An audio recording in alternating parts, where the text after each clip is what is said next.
नमस्कार दोस्तों, संगीता डॉट रिंकू जी में एक बार फिर आप सबका स्वागत है। मैं एक नई और सच्ची घटना के साथ एक बार फिर आप सबके बीच हाजिर हूँ। आज की जो सच्ची घटना है, ये सुनने के बाद आप सोचने पर मजबूर हो जाएंगे कि इंसान किस हद तक गिर करके किसी की हत्या कर सकता है। आप सोच नहीं सकते हो कि जैसे बकरे को काटा जाता है, जैसे मुर्गी को काटा जाता है, वैसे ही लोग अब इंसानों को भी काटने में थोड़ा सी भी सोच नहीं रहे हैं, थोड़ा से भी हिचकिचा नहीं रहे हैं। ये आज की जो सच्ची कहानी है, यह मुंबई में एक गोराई बीच है, वहीं से शुरू होती है। 1 नवंबर के सुबह सुबह कुछ लोग गोराई बीच पर टहल रहे थे। कुछ दूर झाड़ी है, वहाँ पर जब वो लोग टहलते टहलते जाते हैं तो लोगों को कुछ दुर्गंध जो है कि आती है किसी चीज़ से। जब झांक करके झाड़ी में देखते हैं तो नज़र आता है कि 5-6 पेंट की बाल्टी नज़र आ रही थी और वहाँ पर कुछ कुत्ते मंडरा रहे थे और मक्खियाँ थी। लोगों को लग जाता है कि यहाँ पर कुछ गड़बड़ है। पास जाकर देखते हैं तो ये लोग समझ जाते हैं कि कुछ न कुछ गड़बड़ जरूर है इस बाल्टी में। वह लोग तुरंत पुलिस को फ़ोन करते हैं। पुलिस की टीम आती है। जब पुलिस की टीम उस बाल्टी के पास जाती है और उस बाल्टी में खोल कर देखती है तो पुलिस की जो है कि टीम की आंखें फटी की फटी रह जाती हैं। किसी बाल्टी में हाथ है किसी शख्स का, तो किसी बाल्टी में पैर है, तो किसी में धड़ है, तो किसी में सर है। मतलब तमाम प्रकार की छोटी छोटी लाश को काट करके इस बाल्टी में भरा गया था। अब पुलिस की टीम उसको अपने कब्जे में लेती है, फॉरेंसिक जांच के लिए उसको भेज देती है।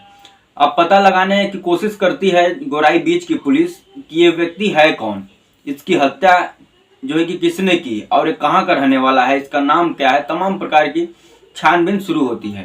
तभी उस लड़के के हाथ पर टैटू बना हुआ था। आप सबको पता होगा कि ये फैशन चल चुका है, चाहे लड़की हो चाहे लड़कियां हो, टैटू बनवा के ही रखते हैं। तो उस लड़के ने भी टैटू बनवाया था और अपने हाथ पर ए और पी लिखवाया था। अब ए और पी जो है कि पुलिस अब उसको जांच करने लगती है। इसी दौरान पुलिस की टीम आसपास के पुलिस थानों में जो है कि इसकी खबर भिजवा देती है कि यहाँ पर एक डेड बॉडी मिली हुई है, कई टुकड़ों में थी। तब पुलिस की टीम को पता चलता है कि अंधेरी के एक पुलिस स्टेशन में एक शख्स की गुमशुदगी की रिपोर्ट दर्ज कराई गई है और उसका नाम अजय पासवान होता है। और इस लड़के के हाथ पर जो टैटू बना था वो भी ए और पी का था। गोराई बीच पुलिस को लगता है कि कहीं न कहीं इस लड़के की जो हत्या है, उस जो गुमशुदगी है, उससे कड़ी मिल रही है, क्योंकि उसका नाम अजय पासवान है जिसकी गुमशुदगी की रिपोर्ट अंधेरी के थाने में लिखाई गई थी और ये गोराई बीच पर मिलता है। इसके भी हाथ पर टैटू में ए और जे है, अजय और ए और पी, अजय पासवान। पुलिस की टीम जो है कि नाम से मैच कर लेती है। अब अंधेरी पुलिस से संपर्क करती है तो पता ये चलता है कि इसकी जो फैमिली है वो लोग पूना में रहते हैं। उन्हीं लोगों ने अंधेरी पुलिस स्टेशन में इसलिए गुमशुदगी का रिपोर्ट दर्ज कराया था कि पूना से यह व्यक्ति अंधेरी मुंबई आया था किसी से मिलने के लिए। अब गोराई बीच की पुलिस जो है उसके फैमिली जो पूना में रहते हैं उन लोगों से संपर्क करती है किसी के थ्रू। जब उन लोगों को गोराई बीच पुलिस स्टेशन बुलाया जाता है और उनसे पूछताछ होता है तो वो लोग एक कहानी सुनाते हैं। कहानी ये सुनाते हैं कि जो ये अजय पासवान है ये बिहार का रहने वाला था और पूना के एक हॉस्पिटल में सिक्योरिटी गार्ड का नौकरी करता था।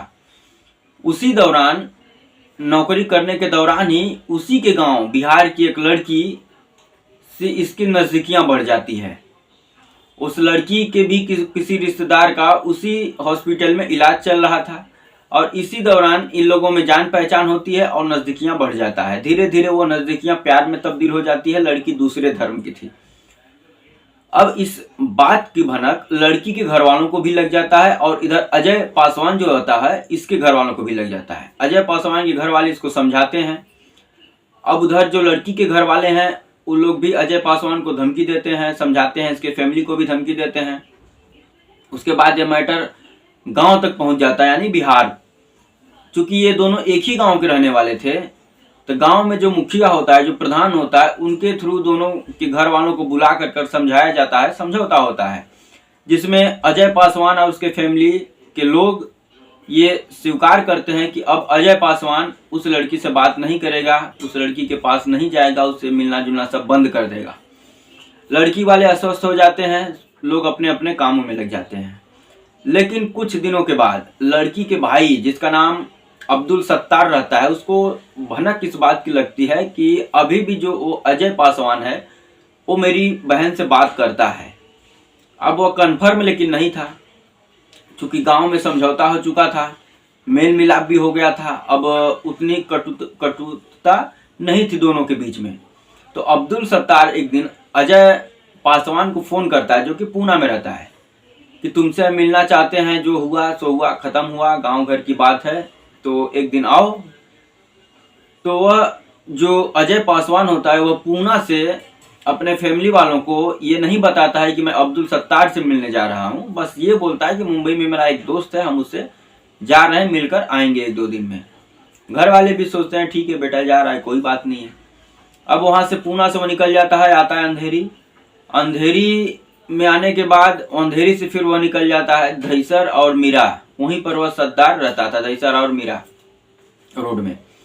अब उसके घर जाता है अब्दुल सत्तार, उसको अपने घर लेकर जाता है, अच्छा से उसका खातिर व्यवहार करता है। मतलब कहीं से भी किसी भी चीज़ की अभी तक भनक अजय पासवान को नहीं है, किसी भी चीज़ की। अब्दुल सत्तार रात होती है, उसको खूब दारू पिलाता है, मटन खिलाता है। उसको जब पूरा नशे में कर लेता है, तब वह बोलता है अजय पासवान से कि तुम अब मेरी बहन को फ़ोन लगाओ।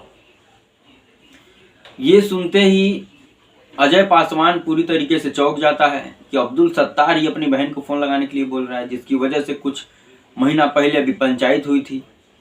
लेकिन अब्दुल सत्तार जो कि दबाव बनाता है, अब ये भी नशे की हालत में तुरंत अब्दुल सत्तार की बहन को फ़ोन लगा देता है, यानी उस लड़की को जिससे अजय पासवान बात किया करता था। फ़ोन स्पीकर पर होता है। उसके बाद जैसे ही लड़की फ़ोन रिसीव करती है, ये दोनों बात करते हैं। और जिस हिसाब से लड़की फ़ोन उठा करके बात करती है, उससे लगता नहीं है कि ये फर्स्ट बार अभी बात कर रहा है, महीनों बाद। अब्दुल सत्तार समझ जाता है कि कहीं न कहीं इन दोनों में अभी तक बात होती है, और इसी बात की कंफर्म करने के लिए वह इतनी सारी जो है कि व्यवस्था किया था। अब वो समझ गया कि कहीं न कहीं मेरी बहन से अजय पासवान अभी तक टच में है, अभी तक बात करता है। अब वो गुस्से से लाल हो जाता है, क्योंकि ये नशे में था। गला दबा करके अब्दुल सत्तार अजय पासवान को मार डालता है उसी रात। अब उसके बाद उसका दिमाग काम नहीं करता है कि अब इसकी जो है कि लाश को कहाँ पर ठिकाने लगाएं।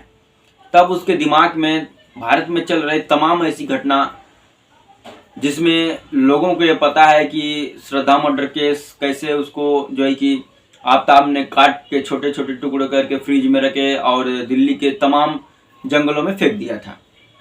ऐसी तमाम घटनाएं हैं। अब वही सब चीज़ें उसके दिमाग में भी चलती है। अब वह जो है कि चाकू लाता है, चापर, और उसी से छोटे छोटे टुकड़े करता है। 6 से 7 पार्ट में उसके जो है कि लाश को काट देता है। काटने के बाद उसके घर में तमाम पेंट की बाल्टियां पड़ी होती हैं। अब उस बाल्टी में, किसी बाल्टी में उसका हाथ, किसी बाल्टी में उसका पैर, किसी में धड़ तो किसी में सर रखता है। रखने के बाद आराम से घर को साफ सफाई करता है। सब सफाई करने के बाद 4 से 5 बजे सुबह घर से निकलता है, सारी बाल्टियां लेकर के ऑटो रिक्शा करता है और गोराई ब्रिज पर पहुंच जाता है। गोराई बीच पर पहुंचने के बाद उसी झाड़ियों में उस बाल्टी को रख करके वह सीधे अपने घर पर निकल जाता है। अब ये घटना वो 1 तारीख को रखा था, 1 नवंबर को, और 10 नवंबर को कुछ लोग टहल रहे थे उसी गोराई बीच पर। यानी 10 दिन के बाद कुछ लोग टहल रहे थे और दुर्गंध आती है। इस वजह से पुलिस को कंप्लेन होता है, पुलिस की टीम पहुंचती है, तब इस घटना की जो कि खुलासा होता है। अब अब्दुल सत्तार को पुलिस की टीम जो है कि उसके नंबर से लोकेट करती है। लोकेट करने के बाद उसके जो है कि एड्रेस पर पहुंचती है। एड्रेस पर पहुंचने के बाद उसको गिरफ्तार करती है। वो घर पे ही रहता है नॉर्मल। उसको तो लगता है 10 दिन हो गया, मैटर खत्म हो गया, लाश किसी को मिली नहीं होगी, समुद्र है जो है कि सड़ गई होगी, गल गई होगी, कुत्ते हैं, जानवर हैं, सब खा गए होंगे। वो तो पूरा मतलब टेंशन फ्री था। लेकिन 10 से 11 तारीख को मुंबई पुलिस उसके घर पर पहुंचती है और उसको अरेस्ट कर लेती है। अरेस्ट करने के बाद जब उससे पूछताछ होता है, तब वो अपनी जो है कि करतूत को स्वीकार कर लेता है पुलिस के सामने कि हाँ, मैंने ही इसको मारा था, क्योंकि ये मेरी बहन से बात करता था और ये बात हमको पसंद नहीं थी। और बस कंफर्म करने के लिए इसको मैं पूना से मुंबई बुलाया और खूब दारू पिलाई, खूब शराब पिलाई, इसको खूब मटन खिलाया। जब ये नशे में हो गया रात में, तब मैं इससे बोला कि तुम मेरी बहन को फ़ोन लगाओ, और जैसे ये फ़ोन लगाया मैं कंफर्म हो गया कि ये अभी भी मेरी बहन से बात करता है। और मैं गुस्से में हो गया। गुस्से में होने के बाद मैं इसका गला दबाया, गला दबा के इसकी हत्या कर दिया। तो पुलिस के सामने वो अपना जुर्म कबूल कर लिया है। पुलिस उसको अब न्यायिक हिरासत में भेज दी है। तो यही रही दोस्तों आज की सच्ची कहानी कि किस प्रकार से एक भाई अपनी बहन को स्वयं फ़ोन लगवाता है उसी लड़के से जिससे कि उसकी बहन बात करती थी, और उसके बाद उसका गला दबाकर हत्या कर देता है। तो ये रही आज की सच्ची कहानी। और आपको ये कहानी कैसी लगी कमेंट करके ज़रूर बताना। वीडियो अच्छा लगे तो लाइक कर देना, और चैनल पर अगर नए हैं तो सब्सक्राइब कर देना, और वीडियो शेयर करना ना भूलें। जय हिंद, वंदे मातरम।